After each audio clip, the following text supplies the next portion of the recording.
या कुन्देन्दुतुषारहारधवला या शुभ्रवस्त्रावृता या वीणावरदण्डमण्डितकरा या श्वेतपद्मासना या ब्रह्माच्युतशङ्करप्रभृतिभिर्देवैः सदा वन्दिता सा मां पातु सरस्वती भगवती निःशेषजाड्यापहा। मैं कमलेश झा, सहायक प्रोफेसर दूधालाल संस्कृत महाविद्यालय मझौलिया, पश्चिम चंपारण। मैं आज उपशास्त्री के छात्रों के लिए जिनका विषय व्याकरण है उनके लिए व्याकरण सिद्धांत कौमुदी पुस्तक का संज्ञा प्रकरण प्रारंभ कर रहा है। संज्ञा प्रकरण के अंतर्गत पहले चतुर्दश माहेश्वर सूत्र का उल्लेख है। अयुण ऋलृक एवं अयोच हैवरट लण यमगर्णम झव है घर दस जब गर दस खफ छठ थ चट तव कपय सक सरहल इति माहेश्वराणि सूत्राणि अनादि संज्ञार्थानि ईशाम अन्त्यायितः लन सूत्रे अकारश्च हकारादिस्वकार उच्चारणार्थ इति माहेश्वराणि सूत्राणि अनादि संज्ञार्थानि। ये जो 14 सूत्र वह महेश्वर की कृपा से प्राप्त हैं और इन 14 सूत्रों के द्वारा अन अक अच आदि प्रत्याहारों की सिद्धि के लिए है। अयुण आदि ये 14 सूत्र माहेश्वर की कृपा से पाणिनि को प्राप्त हुए हैं। इनमें अण आदि प्रत्याहारों की सिद्धि की जाती है। येषाम अन्त्यायितः इनके अंत्यवर्ण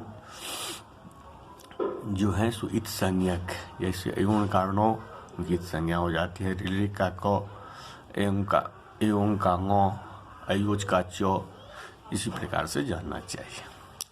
अब लन सूत्र अकारश्च, लन इस छठे सूत्र में इस 14 सूत्र के अयुण आदि चतुर्दश सूत्र के अंतर्गत जो लण छठवां सूत्र है उसमें पठित अकार भी संज्ञक है, अर्थात उच्चारणार्थ नहीं है।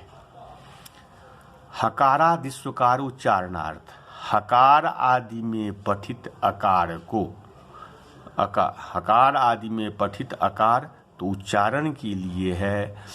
अयुण आदि ये 14 संख्या में 14 सूत्र हैं, इसीलिए इन्हें चतुर्दश सूत्र कहते हैं। इनसे प्रत्याहार बनाए जाते हैं, अतः इन्हें प्रत्याहार सूत्र भी कहते हैं। भगवान शंकर के डमरू से निकले हुए ये 14 सूत्र पाणिनि को प्राप्त हुए, अतः इन्हें शिव सूत्र भी कहते हैं। भगवान शंकर के डमरू से निकलकर ये 14 सूत्र पाणिनि जी को प्राप्त हुए हैं, अतः इन्हें शिव सूत्र नाम से भी जाना जाता है। और व्याकरण शास्त्र में प्रारंभिक ककहरा अर्थात बालक को सबसे पहले ककहरा अर्थात वर्णमाला का ज्ञान कराया जाता है। ये संस्कृत भाषा में ककहरा अर्थात वर्णमाला है, ये वेद तुल्य है, इसीलिए इसे वर्ण समाम्नाय भी कहते हैं।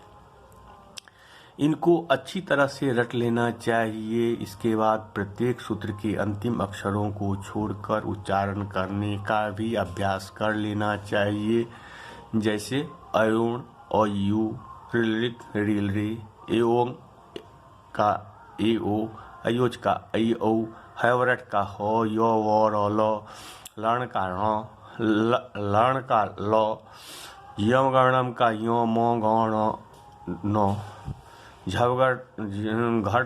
झमय का झव हो, घरदस का घो ढो धो, जबगरदस का जो बो गो डो दो, खफा छठ थ चट तव का खो फो छो ठो थो छो टो तो वो तो, कपय का कफो, सक्सर का तीनों स, तालव्य स, मूर्धन्य स और दंत स हल्का ह। इत संज्ञक वर्णों के बिना और उच्चारणार्थक आकार के बिना भी इन सूत्रों का अभ्यास कर लेना चाहिए। ऐसी प्रसिद्ध है कि पाणिनि जी ने व्याकरण की रचना करने की शक्ति प्राप्त करने के लिए हिमालय पर जाकर कठिन तपस्या की थी। उनकी कठोर तपस्या से प्रसन्न होकर भगवान शंकर ने उनकी तपस्या को पूर्ण करने के लिए उनके सामने प्रकट होकर नृत्य करने लगे। नृत्य करते समय भगवान शंकर के डमरू से ये 14 सूत्र निकले। पाणिनि जी ने इनको ग्रहण किया और भगवान शंकर का वरदान समझकर यहाँ से प्रारंभ करके लगभग 4000 सूत्रों वाली पाणिनि अष्टाध्यायी की रचना की। कहते हैं कि नृत्यावसाने नटराज राजो ननाद ढक्कांग नव पंचवारम उद्धर्तु काम सनकादि सिद्धा नेतत् विमर्शे शिव सूत्र जालम। अत्र सर्वत्र सूत्रेषु अन्त्यं वर्ण चतुर्दशम धात्वर्थम समुपादिष्टम पाणिन्या तिष्ठसिद्ध है। नृत्य के अंत में नटराज राज भगवान शंकर जी ने सनकादि ऋषियों साथ ही पाणिनि जी का उद्धार करने के लिए, मतलब उन्हें मनोवांछित फल प्रदान करने के लिए 14 बार डमरू बजाया, परंतु विमर्शे सत्य अर्थात विचार करने पर वह ढक्का निनाद सूत्रजाल के रूप में परिणत हो गया। पाणिनि आदि की इष्ट सिद्धि हेतु इन सभी 14 सूत्रों में अंत्य 14 वर्ण भी धातु मूलक शब्द शास्त्र की प्रवृत्ति के लिए भगवान माहेश्वर ने उपदेश किया। इन सूत्रों के वेद स्वरूप होने के साथ साथ ब्रह्मोपदेश रूप भी है, अतः इन सूत्रों के लिए समाम्नाय शब्द का प्रयोग किया गया है। अब उक्त पद्यों के अनुसार इन 14 सूत्रों में अंत्य 14 वर्ण भगवान महेश्वर ने स्वतः जोड़ा है, यह बात सिद्ध होती है। अतः अनुबंध रहित 14 सूत्र तो अनादि होने से श्रुति रूप है, वेद रूप है, परंतु अंत 14 वर्ण तो रसादि परंतु अंत 14 वर्ण तो सादि अर्थात कर्तृकृत भी है। इसीलिए भाष्यकार ने भी अनुबंध करणार्थश्च वर्णानाम उपदेशः कहा है। यहाँ अनुबंधकरण कहने से यह सिद्ध होता है कि अनुबंधकृत अर्थात निर्मित हैं और स्वाभाविक रूप से इनके कर्ता भी वही होंगे जो 14 सूत्रों के उपदेश करता हैं। इस प्रकार उक्त भाष्यांश से भी यह बात सिद्ध होती है कि इन 14 सूत्रों के अनुबंध पाणिनिकृत न होकर महेश्वर कृत हैं। 14 सूत्रों को साक्षात वेद स्वरूप मानने के कारण केवल वेद के लिए प्रयुक्त होने वाले समाम्नाय शब्द से अभिहित किया गया है, जैसा कि पाणिनि शिक्षा में कथित निम्न श्लोक से स्पष्ट होता है। येन अक्षर समाम्नाय मधिगम्य महेश्वरात् कृत्स्नं व्याकरणं प्रोक्तं तस्मै पाणिनये नमः। भगवान महेश्वर जी से वर्ण समाम्नाय रूप प्राप्त करके संपूर्ण व्याकरण की रचना जिन्होंने की, उन महामुनि पाणिनि जी को मैं नमन करता। इति माहेश्वराणि सूत्राणि अनादि संज्ञार्थानि में यह बताया गया है कि ये जो 14 सूत्र माहेश्वराणि अर्थात महेश्वर से प्राप्त हुए हैं। यहाँ महेश्वराद आगतानि विग्रह में माहेश्वर शब्द से तत् आगतः सूत्र के द्वारा अण प्रत्यय होने पर आदि वृद्धि और आकार लोप होकर माहेश्वर शब्द बना है। यहाँ महेश्वराद आगतानि विग्रह में महेश्वर शब्द से तत् आगतः सूत्र के द्वारा अन प्रत्यय होने पर आदि वृद्धि और अकार लोप होकर माहेश्वर शब्द बना है और उसके प्रथमा बहुवचन में माहेश्वराणि सिद्ध हुआ है। ये माहेश्वर सूत्र अण आदि प्रत्याहार की सिद्धि के लिए है, अर्थात इनसे अण आदि प्रत्याहार बनते हैं। प्रत्याहार सिद्धि आदिरंतेन संहिता आदि सूत्रों से की जाएगी। स्वर वर्णों को अच प्रत्याहार से और व्यंजन वर्णों को हल प्रत्याहार से बोध कराया गया है। प्रति जोड़ आ उपसर्ग पूर्वक ही धातु से प्रत्याहार का साधन प्रति जोड़ आ उपसर्ग पूर्वक ह्री धातु से घय प्रत्यय करके प्रत्याहार शब्द निष्पन्न होता है। प्रत्याजोड़ ह्री का अर्थ है समेटना, सिकोड़ना, संक्षेप में कथन करना। इस प्रकार प्रत्याहार का अर्थ हुआ संक्षेप करना। प्रत्याह्रियन्ति संक्षिप्यन्ति वर्णाः यत्र प्रत्याहार शब्द योग रूढ़ है। माहेश्वराणि पद से यह भी सिद्ध होता है कि यह पाणिनि जी की कल्पना नहीं है अपितु महेश्वर से प्राप्त है। अब यहाँ कार्य विशेष के लिए उक्त सूत्रों में अंत्यवर्ण ण क जैसे अहंकार ण का क एवं का ङ अयोज का चौ आदि अनुबंधों को जोड़ा गया है। इत संज्ञकत्वम अनुबंधत्वम अर्थात इत संज्ञा योग्यत्वम अनुबंधत्वम अर्थात जो इत संज्ञक है अथवा इत संज्ञा के योग्य है उसे अनुबंध कहते हैं। वर्ण समाम्नाय के उक्त अनुबंधों की हलंत्यम सूत्र से इत संज्ञा होती है। इत संज्ञा का फल लोप होता है। अनुबंध के साथ कोई कार्य नहीं हुआ करता है, परंतु अनुबंध किसी कार्य की सूचना अवश्य देता है। उनका लोप हो जाने पर भी अनुबंध जन्य कार्य ही किया जाता है। अनुबंध जन्य कार्य ही किया जाता है। क्या करते हैं? येषाम अन्त्यायितः इन 14 सूत्रों के अंत में लगे हुए हल अक्षर किन्हीं विशेष प्रयोजन के लिए हैं। एतदर्थ इनकी विशेष संज्ञा की जाएगी। येषाम अन्त्यायितः इन 14 सूत्रों के अंत में लगे हुए ण क ङ च ट ण इन वर्णों की संज्ञा की जाती है। जो अंत में रहे उसे अंत्य कहते हैं। संज्ञान नाम को कहते हैं। इत नामक संज्ञा इनकी होगी, अर्थात ये इत नाम वाले कहलाते हैं। व्याकरण में संज्ञा शब्दक और संज्ञी का व्यवहार जगह जगह पर किया जाता है। नाम को संज्ञा और नाम वाले को संज्ञक या संज्ञी कहते हैं। नाम को संज्ञा और नाम वाले को संज्ञक या संज्ञी कहते हैं। जैसे आप में से किसी का नाम पुरुषोत्तम या राम हो तो यह शब्द राम शब्द या पुरुषोत्तम शब्द संज्ञा है और पुरुषोत्तम नाम वाला या राम नाम वाला शरीरधारी संज्ञक या संज्ञी है। अर्थात आप पुरुषोत्तम संज्ञक या पुरुषोत्तम संज्ञी है। इस प्रकार अंत्यवर्ण इत संज्ञक अर्थात इत संज्ञी है और इत संज्ञा है। इन 14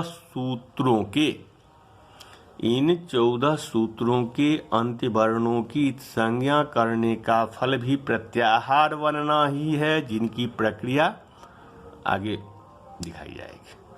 अब है लण सूत्रे अकारश्च यद्यपि हैवर यवर्ण आदि में व्यंजन वर्ण के साथ उच्चारित अकाल केवल उन व्यंजन वर्णों के उच्चारण के लिए है, तथापि छठे सूत्र लण में लकार के बाद पठित अवर्ण उच्चारणार्थ नहीं है, अपितु इत संज्ञा के लिए है। उसकी संज्ञा करके आगे रौ प्रत्याहार की सिद्धि की जाती है कि आगे रौ प्रत्याहार की सिद्धि की जाएगी। अब हकारादिस्वकार उच्चारणार्थ वाक्य का अपवाद वाक्य है लन सूत्रे अकारश्च, लन सूत्रे छठे सूत्र लन में विद्यमान अकार अकार भी इत संज्ञा है। इस वाक्य में पूर्व वाक्य से इत की अनुवृत्ति करके पूर्ण अर्थ हो जाता है।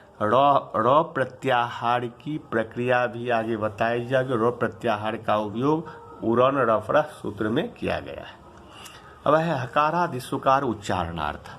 संस्कृत भाषा की वर्णमाला में जितने अक्षर हैं उनको दो भागों में बांटा गया है, एक स्वर और दूसरा व्यंजन।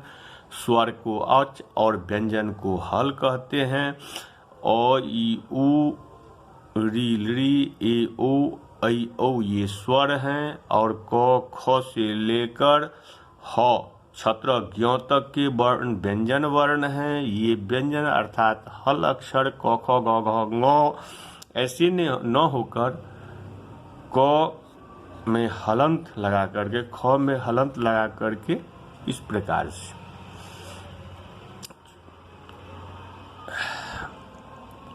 लिखा जाता है। इसका ठीक तरह से उच्चारण हो, इसीलिए वर्ण समाम्नाय में इन वर्णों के साथ स्वर वर्ण अकार लगाया गया है। इस तरह लर्ण सूत्र को छोड़कर हैवरट आदि सूत्रों में ह य ब आदि व्यंजन वर्णों ह य व आदि व्यंजन वर्णों के साथ प्रयुक्त अवर्ण केवल उच्चारण के लिए हैं। तात्पर्य यह है कि स्वरों की सहायता के बिना व्यंजन वर्णों का उच्चारण संभव नहीं है।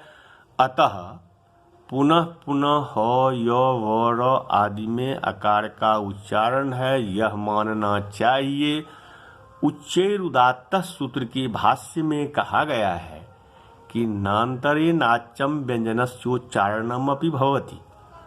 उपर्युक्त भाष्य कथन में हैवरट इत्यादि सूत्र में अकार का पुनः पुनः उच्चारण करना ही इस बात में ज्ञापक है कि वर्ण समाम्नाय के अतिरिक्त अन्यत्र व्यवहार में आवश्यकतानुसार आकार इकार उकार भी लगाए जाते हैं, किंतु सर्वत्र ये उच्चारणार्थ मात्र न होकर अन्य प्रयोजनार्थी भी होते हैं। जैसे अब यहाँ उदाहरण दिया गया है, जो क हलंत जोड़ अ तब बना क।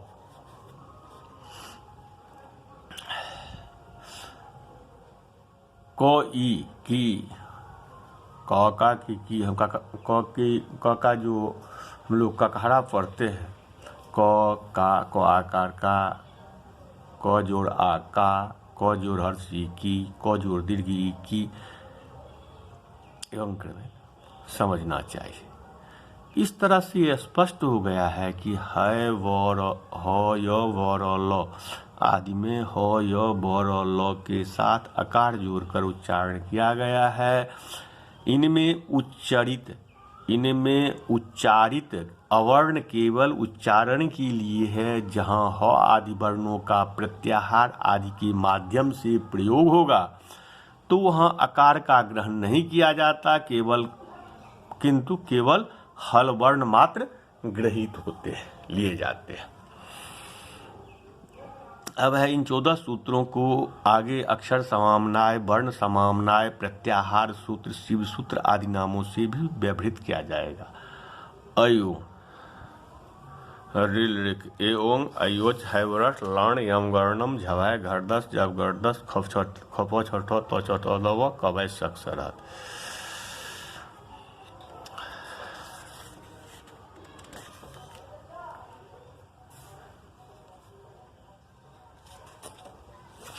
इन 14 सूत्रों में हर एक वर्ण का केवल एक बार ही पाठ हुआ है, परंतु हकार का हैवरट और हल इन 2 सूत्रों में पाठ है। इसका प्रयोजन यह है कि हैवरट सूत्र के हकार से अट अस इन अन हस अम प्रत्याहारों में हकार का ग्रहण हो सके, जिससे अर्हेण आदि प्रयोग में अटकुपांगुम व्यवाएपी से ऋणत्व आदि कार्य हो जाए। अंतिम सूत्र हल में हकार पाठ का प्रयोजन है कि सल बल रल झल प्रत्याहारों में हकार ग्रहण हो सके, जिससे अधुक्षत प्रयोग में सल युगधात निटः कसः से कस आदेश हो जाए। इसी प्रकार बल प्रत्याहार में ह वर्ण के गृहीत किए जाने से रुधि सुपी स्वपी आदि प्रयोगों में इट आगम हो। एवं रल प्रत्याहार में हकार का ग्रहण होने से स्निहित्वा में रलो विपदाद हलादे संच सूत्र से कित्व हो सके। झल प्रत्याहार में हकार का ग्रहण होने से अदाग धाम में सिच का झलोझली से लोप हो सके। अब अयोगवाह वर्ण समामनाय में स्वर और व्यंजन वर्णों को क्रम से रखा गया है, किंतु वर्ण ऐसे भी है जो कि यहाँ नहीं पढ़े गए हैं, जैसे आ, ई, आ, दीर्घ ई, दीर्घ उ, विसर्ग, जिह्वामूलीय, उपधमानीय, अनुस्वार और अनुनासिक। इनमें सवर्ण संज्ञा और सवर्ण ग्रहण से दीर्घ वर्णों का ग्रहण हो जाएगा, किंतु विसर्ग, जिह्वामूलीय, उपधमानीय और अनुस्वार का ग्रहण नहीं हो पाएगा। अतः इनके ग्रहण के लिए महाभाष्य में विशेष व्यवस्था की गई है। जो वर्ण समामनाय में अपना स्थान नहीं रखते, ऐसे विसर्जनीय, जिह्वामूलीय, उपधमानीय, अनुसार और यम को अयोगवाह कहकर इनका पाठ अट और स्वर प्रत्याहार में मान लिया गया है। अयोगवाहों का अट और स्वर में पाठ मानने के अनेक प्रयोजन हैं, जो आगे बतलाए जाएंगे। वर्ण समामनाय की शैली, इनकी वैज्ञानिकता, वर्णों का क्रम आदि विषयों में चिंतन किया जाए तो एक स्वतंत्र पुस्तक बनेगी। यहाँ पर हम इतना कहकर आगे बढ़ें, क्योंकि जैसे जैसे आगे की प्रक्रिया होगी इनकी वैज्ञानिकता का पता चलता जाएगा।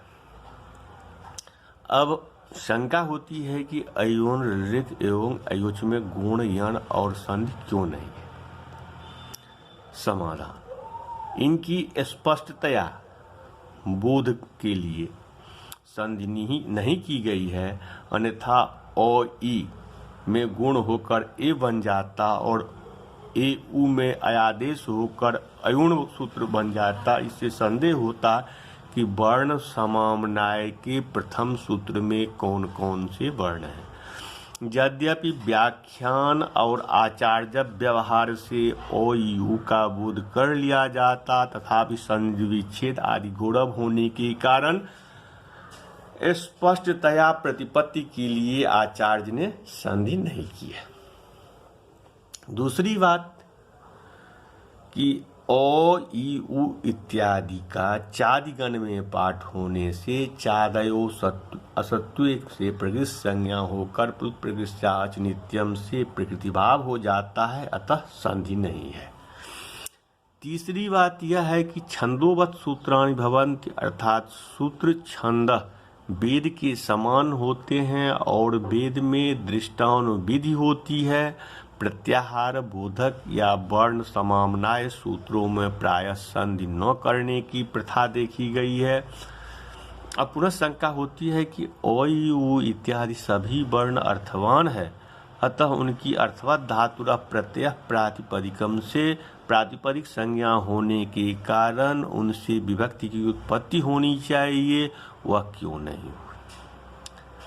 उसके समाधान में कहना है कि ये अयुण इत्यादि चतुर्दश सूत्र वेद के अनुकरण रूप हैं।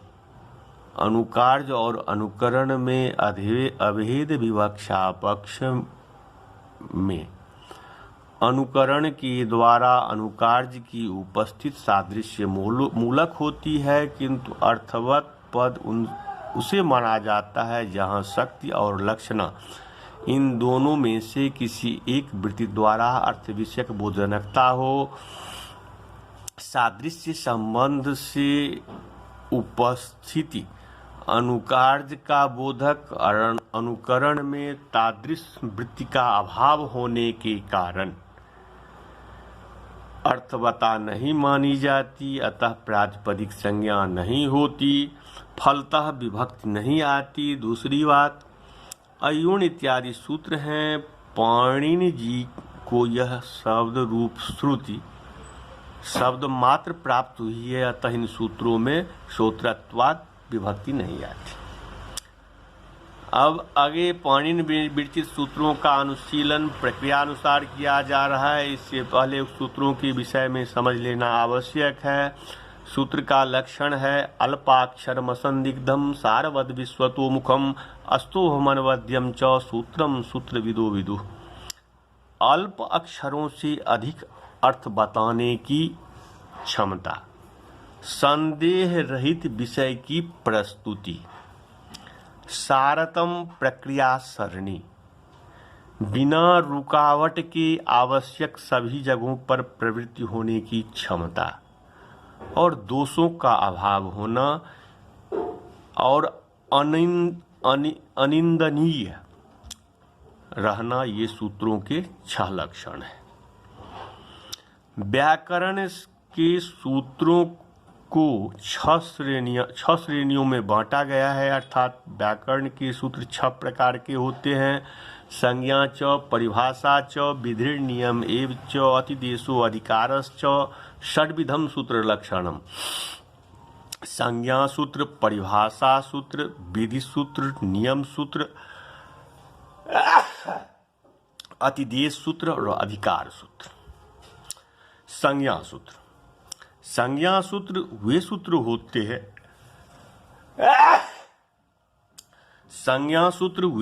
होते हैं जो सूत्र संज्ञाओं का विधान करते हैं, जैसे सूत्र संज्ञा सूत्र या संज्ञा सूत्र विधायक सूत्र कहलाते हैं, जैसे हलन्त्यम, उपदेशे हलन्त्यम, अदर्शनम लोपः, तुल्याश्च प्रयत्नम सवर्णम आदि। लोक व्यवहार के लिए नाम की आवश्यकता होती है, उसी प्रकार शास्त्र के व्यवहार के लिए संज्ञाएं की जाती है। अष्टाध्यायी में लगभग 350 संज्ञा सूत्र हैं। संज्ञाएं 3 प्रकार की हैं। अन्वर्थ संज्ञा, आचार्य पाणिनि ने कुछ संज्ञाओं का नाम उनके अर्थ के अनुसार रखा है, जैसे कि सर्वनाम, अव्यय, संप्रदान। अब कृत्रिम संज्ञा, अष्टाध्यायी में कृत्रिम संज्ञाएं अधिक प्रयुक्त हुई है, यथा टी, घ, घू, भ आदि। परंपरागत संज्ञा, पाणिनि जी ने कुछ परंपरागत संज्ञाओं का प्रयोग किया है, जैसे प्रातिपदिक, आर्धधातुक, सार्वधातुक, अंग, पद, उत्तम, मध्यम, प्रथम आदि।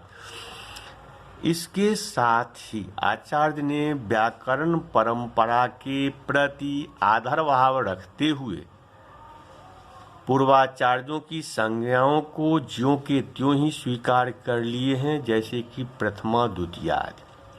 अब दूसरा है परिभाषा। संज्ञा सूत्र के बाद परिभाषा सूत्र, जो अनियम होने पर नियम करता है। अनियमे नियमकारिणी परिभाषा, जो अनियम होने पर नियम करता है, ऐसे सूत्र परिभाषा सूत्र कहलाते हैं, जैसे स्थानेन्तरतम, यथा संख्यम अनुदेश समानाम, अनेकालसित सर्वस्य आदि। अथवा परितः सर्वतो भाष्यन्ति नियमाः यया सा परिभाषा।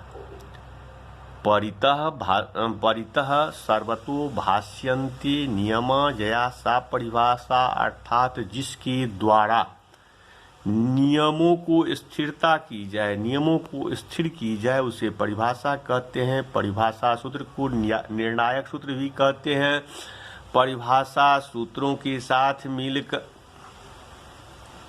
परिभाषा सूत्र साक्षात लक्ष्य कारक नहीं होती, अर्थात स्वयं कोई कार्य नहीं करते हैं, अपितु विधि सूत्रों के साथ मिलकर व्यवस्था किया करते हैं। तात्पर्य यह है कि विधि सूत्र की प्रवृत्ति में संदेह उपस्थित होने पर परिभाषा सूत्र विधि सूत्र की लक्ष्य में प्रवृत्ति तथा अलक्ष्य में निवृत्ति किया करते हैं। सूत्रों के अतिरिक्त कुछ अनेकांता अनुबंधा असिद्धम बहिरंग मंतरंगे आदि परिभाषाएं भी पठित है और उनकी 3 कोटि बनाई गई है। जैसे लोक न्याय प्रसिद्ध परिभाषा। लोक न्याय प्रसिद्ध परिभाषाएं लोक व्यवहार पर आधारित होती है। जैसे सहचरिता सहचरितयो सहचरितस्यैव ग्रहणम असिद्धम बहिरंग मंतरंगे सन्निपात लक्षणों विधिर निमित्तम तद्विघातस्य, अर्थात उनका विवेचन यथास्थान किया जाएगा। वाचनिकी परिभाषा भाष्य एवं पूर्वाचार्य के वचन रूप में पठित परिभाषाएं वाचनिकी परिभाषाएं कहलाती है। ज्ञापक सिद्ध परिभाषा कुछ परिभाषाएं आचार्य की शैली अथवा उपदेश से ज्ञापित होती है, उन्हें ज्ञापक सिद्ध कहते हैं। ये सारी बातें आगे यथास्थान स्पष्ट हो जाएगी। अब विधि सूत्र, जो सूत्र यन लोप आगम गुण वृद्धि दीर्घ प्रत्यय आदेश आदि का विधान करते हैं, ऐसे सूत्र विधि के सूत्र कहलाते हैं। यह साक्षात लक्ष्य संस्कारक होते हैं, अतः इन्हें प्रधान सूत्र भी कहते हैं। जैसे इको जनच इचुआय वायाव आदि गुण वृद्धि रेच आदि। अब